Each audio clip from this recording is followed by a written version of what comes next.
নির্বাচন commission vote গণনা যাতে স্বচ্ছ এবং নির্ভুল হয় তার জন্য একটি অর্ডার পাস করেছেন।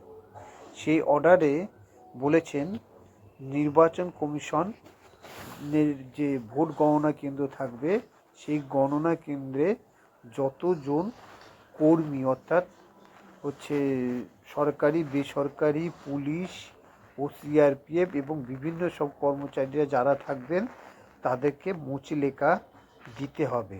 মুচলেকা কথার অর্থ হচ্ছে যদি আপনি ওই ভোটের দিন যদি কোনো কিছু গড়বড়ি করেন বা কোনো ভুল করে থাকেন তাহলে পরে দায়িত্ব নিজেকেই নিতে হবে এবং তাতে আপনার চাকরিও চলে যেতে পারে এবং যত টাকা পয়সা থেকে শুরু করে সব আটকে যাবে এবং জেলও হতে পারে। একদম কড়া সিদ্ধান্ত নিয়েছেন ইলেকশন কমিশন।